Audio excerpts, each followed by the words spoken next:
Alam ko na maraming server yung Kabel mo na deserving mapansin ng karamihan. Kaya sa araw na ito, I will be spending 10 Minecraft days sa isang random Kabelmon server. Ang objective ko sa video na ito ay talunin ang pinakaunang gym leader ng server at humuli ng maraming Pokemon para umpisahan ng aking journey.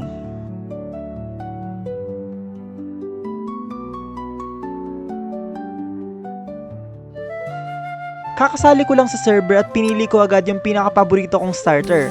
Napansin ko na pangit yung nature niya pero gusto ko pa rin siya. Ignore ko na lang siguro yung red flags niya.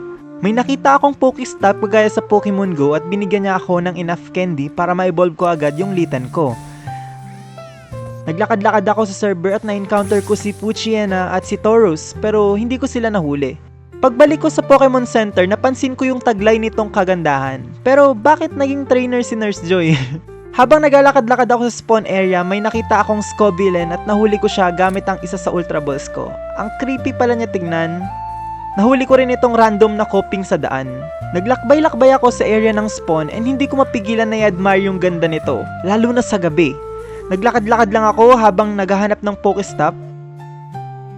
Sinubukan ko na puntahan yung first gym para i-scout kung ano yung typing niya at nalaman ko na grass type pala siya. Yung particular type na kung saan yung tatlong Pokemon na nahuli ko ay malakas. Naturally, sinubukan kong kalabanin yung first trainer pero nabugbog lang ako. At nag-crash pa yung battle system. Narealize ko na wala akong laban sa gym kaya umikot ulit ako sa spawn habang naghahanap ng high level na mga Pokemon. Nakahuli ako ng Ponyta na level 30 at Yamas na level 25. Inivolve ko agad si Yamas at nagkaroon ako ng Runerigus. Kumalaban ako ng Pokemon sa spawn at binigyan ng XP candy si Torracat enough para mag-evolve siya sa Incineroar. Habang pinapalevel ko si Incineroar, inadmire din ng ibang player yung Incineroar ko. May nahuli ako na Golbat at marunong ng move na Acrobatics. Pero nung pumunta ako sa gym para i-challenge ito, napansin ko na meron pala itong level cap. Ibig sabihin hindi ko na pwedeng gamitin si Incineroar sa gym kasi level 36 na siya.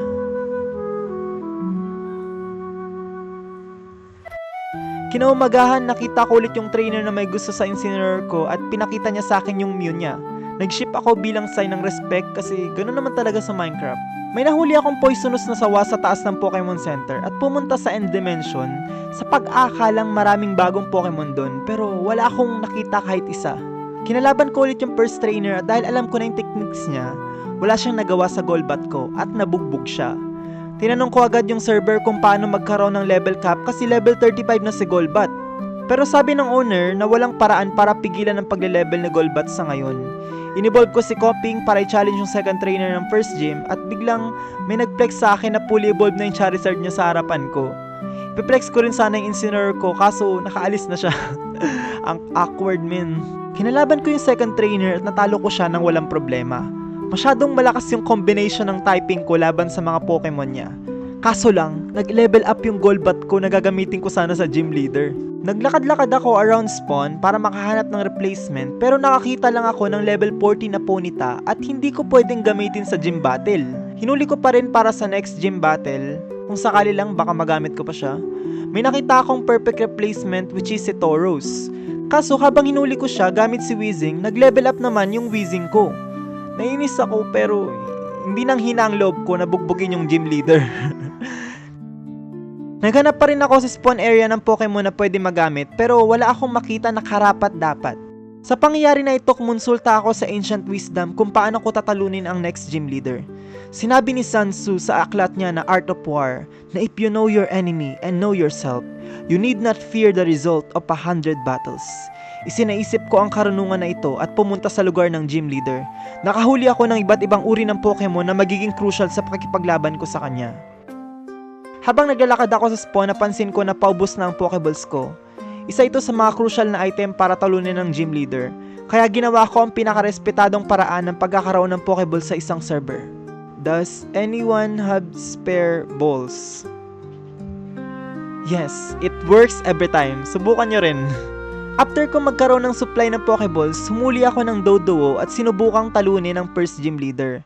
Alam ko magiging mahirap ang laban pero hindi ko naman in-expect na mayroon pala siyang Venusaur na Mega. What do you want me to do? Isa lang ako normal na trainer.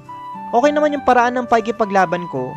Natalo ko yung Whimsicott niya, si Meowscarada, yung Breloom niya. Alam ko malakas si Taurus. Nakatatak yun lagi sa isipan ko, pero walang slim ng hope sa buong pagkatao ko na kakayanin niyang matalo yung Mega Venusaur na yun. Pero nagawa niya. After nun natalo ko sa isang uri ng buto na Pokemon. I gravitated towards catching Tauros, Bufalon, pati na rin yung Raboot. Alam niyo ba kung gaano ka-rare yung isang natural spawn na starter? Sobrang perfect pa para sa gym battle ko. Since maganda yung result ni Taurus sa last battle, humuli ako ng dalawa pa, inivolve ko si Raboot into Cinderace at sinubukang i-challenge ulit ang gym. Nagumpisa na yung gym battle, bibigyan ko kayo ng play-by-play. Nag-switch yung kalaban kay Whimsicott kaya naka-pre ako na hit sa kanya. Gumamit siya ng red card kaya napilitan palitan yung Pokemon ko at nilabas si Cinderace. Sinipa niya si Whimsicott at nilabas ang gym leader si Meowscarada. Hindi ko alam kung bakit low health si Viper, kaya pinapatay ko na lang siya for safe switch. Naging dark type yung Meowscarada niya dahil sa Protean, kaya nilabas ko si Bufalon na may super effective fighting moves. Wala nang health si Taurus kaya gusto ko sanang isacrifice na lang pero nag-critical yung Zen Headbutt niya. After nun nilabas ko si Cinderace at inubos niya lahat ng Pokemon na natitira. Natalo ko na yung first gym at nakakuha ako ng Forest Badge. Labas muna kayong mga Taurus, mag-outro lang ako. Thank you so much guys for watching. Hindi ko alam kung itutuloy ko pa yung paglalaro ko sa server na ito. Nakabase yun sa kung na-enjoy nyo ba yung video or kung gusto nyo pa na ituloy ko siya. Pero for now, thank you for watching. See ya!